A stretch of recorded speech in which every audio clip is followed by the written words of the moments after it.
I'm going to be starting with chapter 1. Walking into Central Park felt like coming home.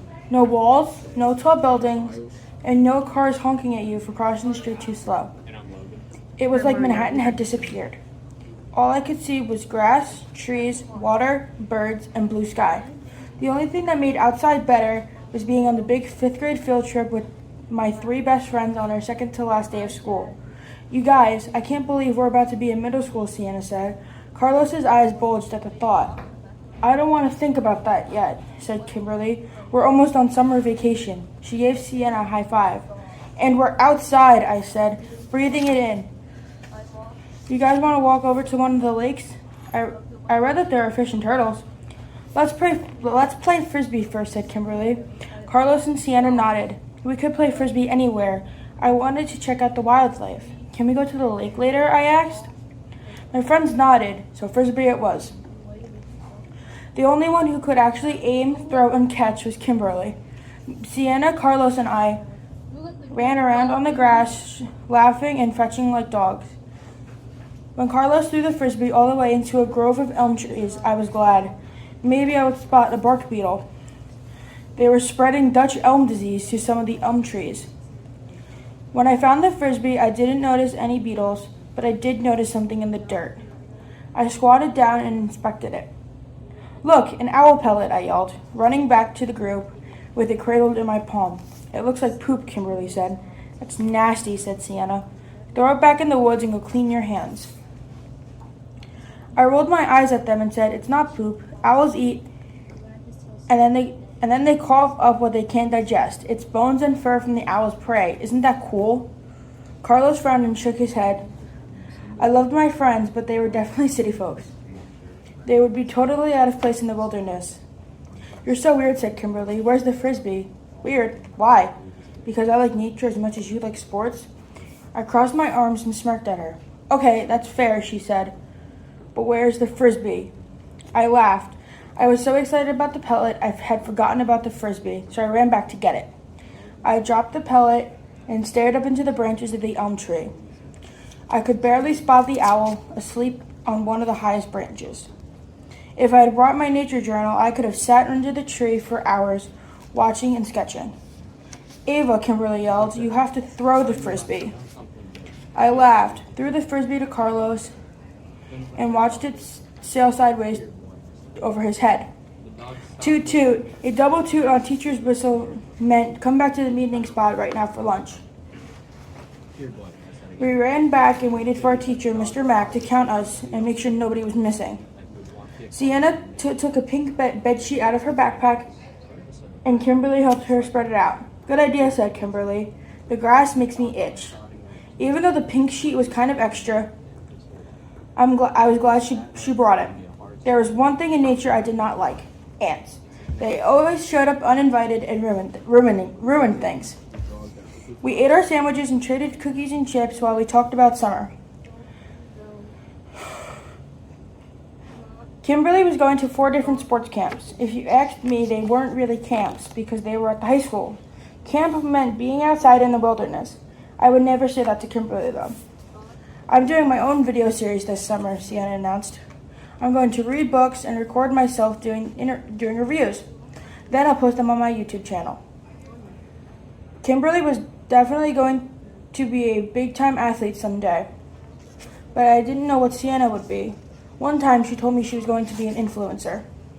I'm calling this the summer of relaxation, Carlos said, looking proud of himself. I'm playing video games, sleeping in, and watching TV. No activities, no people, no worries. I didn't bother to tell them my plans because I didn't have any. I didn't play sports, and I only played video games if I was at Carlos's house. I was not spending summer on the computer. I would be stuck in our 2-bedroom apartment with 6 people and lots of arguing over who sat on the toilet for too long. Mama would be working at the salon most of the day.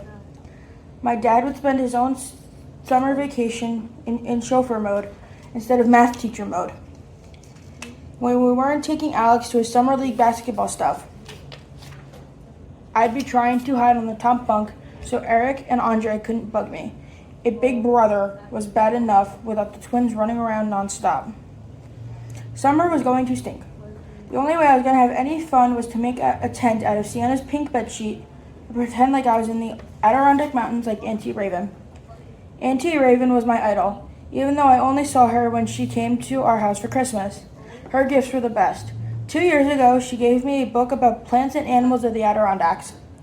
Last year, she gave me my very own mess kit with little pots, bowls, and silverware that nested into a carrying bag. And Auntie Raven didn't care about what anybody said. She wanted to live alone in a cabin in the woods, and that's exactly what she did. What I didn't understand was why Mama never visited her own twin sister. They were total opposites, but that shouldn't stop Mama. I certainly visit if I could. It was probably nothing but fresh air and blue sky and all kinds of animals and peace and quiet. I bet you could even hear owls hooting at night. You guys want to help me practice football? Kimberly said after we finished lunch. I don't want to look like I don't know what I'm doing at camp. What about the lake? I asked. Let's do that right after football, Kimberly said. I struggled. My friends nodded, and Kimberly got a football from the PE bag. Okay, she said. I'm going to pass it quarterback style, so be ready. Kimberly was strong, and every time she threw, she had to yell, "Go long," which meant the ball was about to go past you. If you wanted to catch it, you had to back up a lot. Carlos tripped over his own 2 feet, running backward, and fell. I fumbled most of the passes. We laughed the whole time, but I kept wishing my friends were willing to explore with me the way they were willing to play sports for Kimberly. The pass to Sienna was the farthest of all. Carlos and I watched as Kimberly launched the ball into the air. "Go long," she yelled. "I am," Sienna yelled back. Her eyes stayed on the ball, and she continued to back up closer and closer to the lake. I opened my mouth to warn her about how close she was, but before I could say anything, splash, Sienna sailed backward into the water. Sienna screamed and bobbed up and down. "Help!" The more Sienna thrashed around, the farther out she drifted. "Try not to panic," I yelled. "Can you swim?"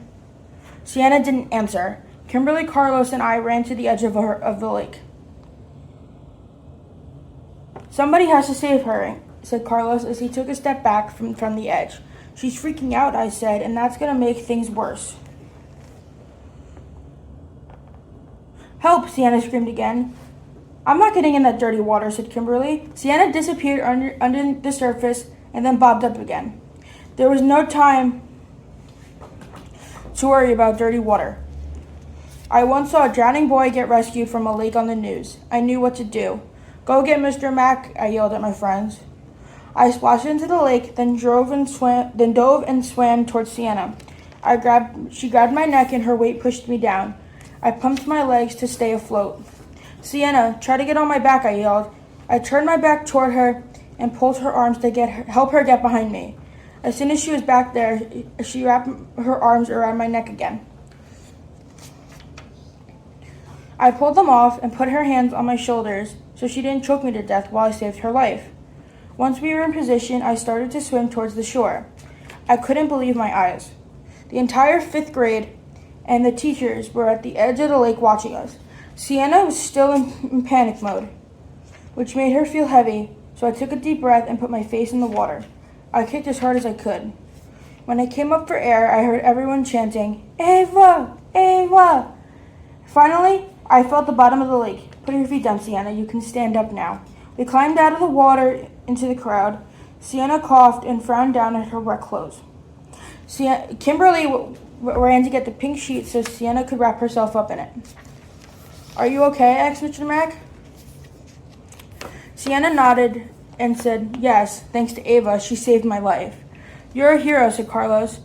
He grabbed my arm and raised it in the air like I was Mama Had Ali or something. I smiled at him and thought to myself, not a hero, just queen of the wilderness. Auntie Raven would be proud of me. Mr. Mack made us sit on a bench in the sun to dry off. "Stay away from that lake," he said. "You guys smell like a swamp," said Kimberly.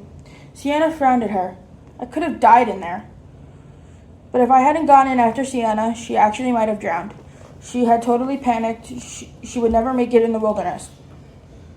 I would, though, if I ever had a chance to go to the wilderness. And now I wanted to go more than ever. I tried to imagine what my parents would do if I asked them if I could stay with Auntie Raven. It could be a simple no or a long explanation no. Either way, it would be a no. Then I'd be stuck at home and mad at my parents. But at least if I had asked, it would mean I had tried. I could do it at the dinner table. We always talked about important things at dinner. Can I please stay with Auntie Raven this summer? Would it be okay if I spent the summer with Auntie Raven? Can I ask you a question? Is it okay if I go to the Adirondacks to stay with Auntie Raven this summer? I was going to do it. And then I'd hold my breath and wait for the answer. No, absolutely not. There's no way you're going to live out in the middle of nowhere. Hopefully it wouldn't be worse than that. Hopefully I wouldn't cry.